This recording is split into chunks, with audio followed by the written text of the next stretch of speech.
Good evening, curious minds of the interwebs. I'm Alexa, the resident ooky spooky girly, and while I've been able to predict the future once in my life, I am far from being a prophet of any kind. For today's purposes, I'll be turning to the experts from history for guidance and praying this world isn't going to turn into more of a dumpster fire. Question for y'all. Have you ever predicted the future? Let me know in the comments, and welcome to the top 5 scary ancient prophecies that actually came true in 2023. Number 5. Human birth in laboratories. Yep.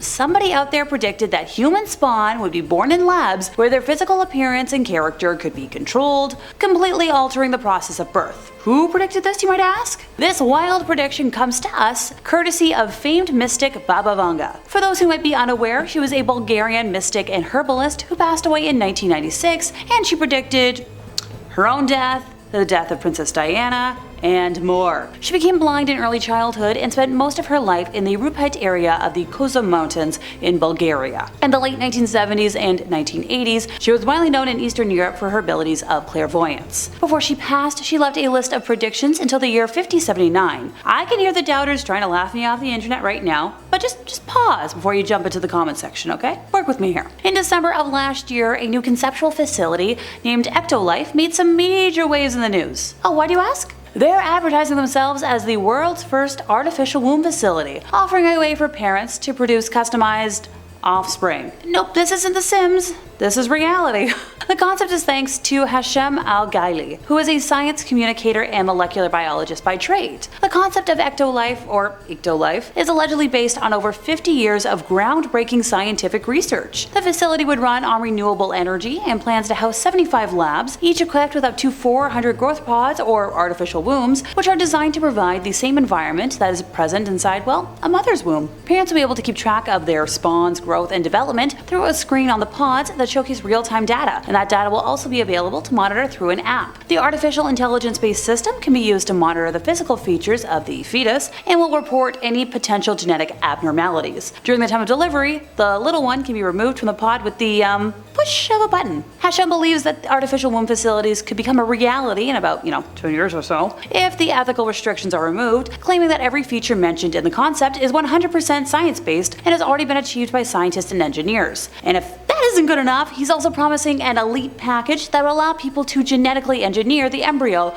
before implanting it into the artificial womb, which is all starting to get a little too sci-fi horror for my liking. Parents will be able to select their spawn's level of intelligence, height, hair, eye color, physical strength, and skin tone. And it will somehow also let parents fix any inherited genetic diseases. And as someone with ADHD, I'd like to know the definition of that. Thanks. Ectolife's goal is to provide an option for parents to have, spawn without going through pregnancy or even conception. Hashem claims the artificial womb facility could help countries facing the problem of a declining population, such as Japan, Bulgaria, and South Korea, among others. It will also aim to facilitate infertile couples to become parents of their own biological offspring. Look, before my eyes roll out of my head, some folks who consider themselves experts have been consulted on this and claim that technology isn't that far-fetched and could become a reality in the future. Andrew Shannon, a highly qualified professional, has said that from a theoretical standpoint, it's possible and just a matter of providing a correct environment with fuel and oxygen, and he thinks that the technologies are there to be able to achieve it. He mentioned there are a lot of examples where, young ones come out of the womb extremely early and are very well looked after in incubators, which he compared to this, technology.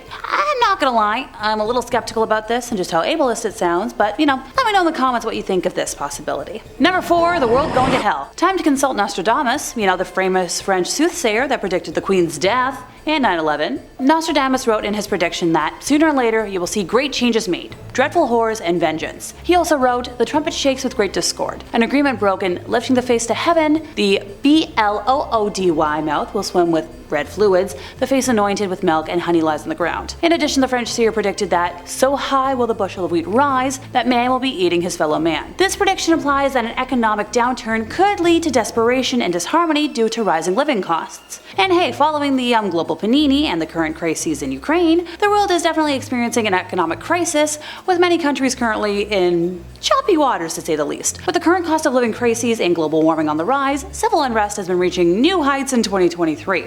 This prediction implies that a revolt against the wealthy may occur, and is kind of going on, as people fight back against the deteriorating economy. And honestly, I see it more and more every day. In this economy, it's a struggle just to make rent. I'm forever thankful I found a rent-controlled building, or else I'd be in a heck of a lot of trouble. Number 3, a possible change in Earth's orbit. Did the path that Earth takes around the sun alter in 2023? According once again to Baba Vanga, it might be doing just that. This is a particularly intriguing prophecy, and one that would have ramifications for all of us. Sure, it might be a little far-fetched, but equally terrifying as all the other ones, and once again, bear with me here. Our planet travels 584 million miles around the sun every year, an epic voyage that is shaped like an oval rather than a perfect circle. The precise shape of the oval is influenced by other planets' gravitational forces, meaning the Earth's orbit can and does shift. However, such changes usually take place across many thousands of years. The effects of even subtle, slow changes can be severe. For example, it's been theorized that an orbital shift contributed to the Paleocene-Eocene thermal maximum, a period of intense global warming that took place almost 56 million years ago. If a radical shift occurred over the course of a single year, for whatever reason, the effects would be apocalyptic. There might be soaring temperatures and radiation levels with terrible environmental consequences, and that's putting aside the possibility that the orbital shift hinted at by Baba Vanga might be caused by an asteroid impact, which could very well be an extinction level event.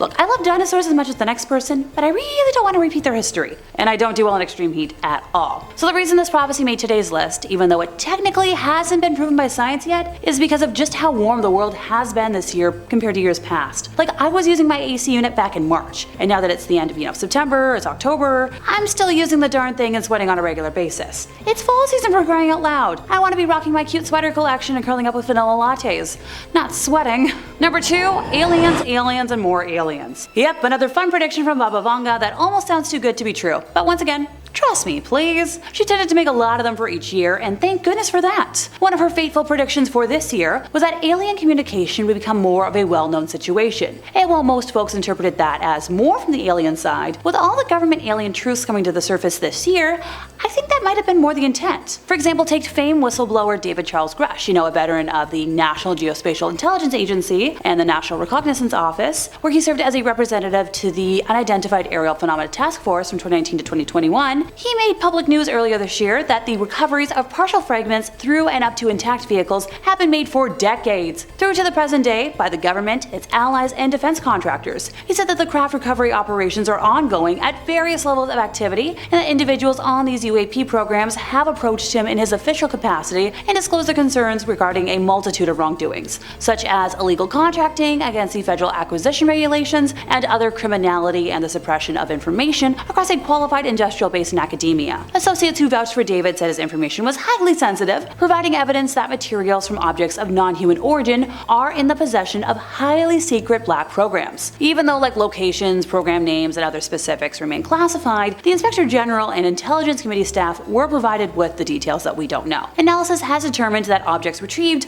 are of non-human origin, based on the vehicle morphologies and material science testing, and the possession of unique atomic arrangements and radiological signatures. The investigation was centered on extensive interviews with high-leveled intelligence officials, some of whom are directly involved with the program, and they corroborated his information. David is certain that the information has been illegally withheld from Congress to intentionally thwart legitimate congressional oversight of the UAP program. He's also filed a complaint alleging that he suffered illegal retaliation for his confidential disclosures. In his statements, David claimed that UFO legacy programs have long been concealed within multiple agencies nesting UAP activities in conventional secret access programs without appropriate reporting to various oversight authorities. According to the unclassified complaint, in July of 2021, he had confidentially provided classified information to the Department of Defense Inspector General concerning the withholding of UAP-related information from Congress. Christopher Mellon, who spent nearly 20 years in the U.S. intelligence community and served as the Deputy Assistant Secretary of Defense for Intelligence, has worked with Congress for years on UAP stuff. He has mentioned that a number of well-placed current and former officials have shared detailed information with them, including the location where a craft was abandoned and recovered. He claims the reason more folks haven't come forward is, due to a lack of trust in the leadership of the All-Domain Anomaly Resolution Office established by Congress. The assumption that the United States alone has bullied the other nations into maintaining the secrecy for nearly a century continues to prevail as the primary consensus amongst the public at large. So, thank Baba Vanga for that prediction. That's what I think. Number 1. A solar storm. One of the most alarming 2023 predictions from Baba Vanga has to do with a solar storm that could have catastrophic consequences. I know I keep referencing the same mystic, but I like to use credible sources for y'all, and there's a reason her predictions keep getting referenced in terms of what's happened this year. For reference, the term solar storm can refer to several phenomena on the sun's surface, including solar flares and coronal mass ejections. The latter are vast eruptions of plasma that are capable of reaching the Earth, causing geomagnetic storms that could potentially fry power grids and cause widespread havoc.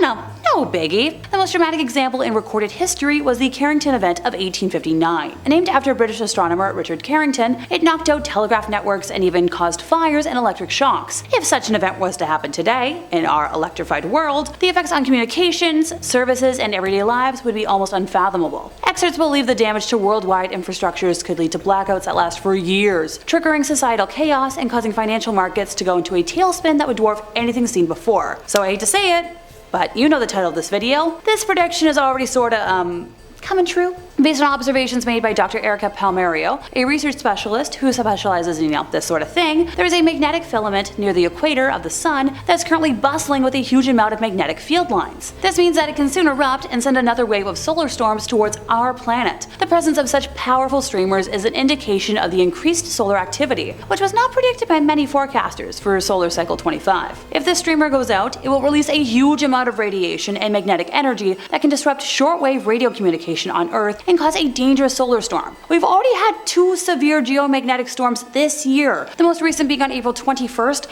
when a coronal mass ejection, or CME for short, erupted from the sun, spewing out a burst of plasma that raced towards Earth at nearly 2 million miles per hour. Yikes. And that brings us to the end of our time, and I'm going to be thinking about lab births all night. There's just way too much there for me to unpack, mentally. If you enjoyed my ramblings today, could you help us out by giving this video a like, subscribing if you aren't already, hit the bell for more from us here at Top 5 Scary Videos, and I'll see y'all next time, you lovely spooky people.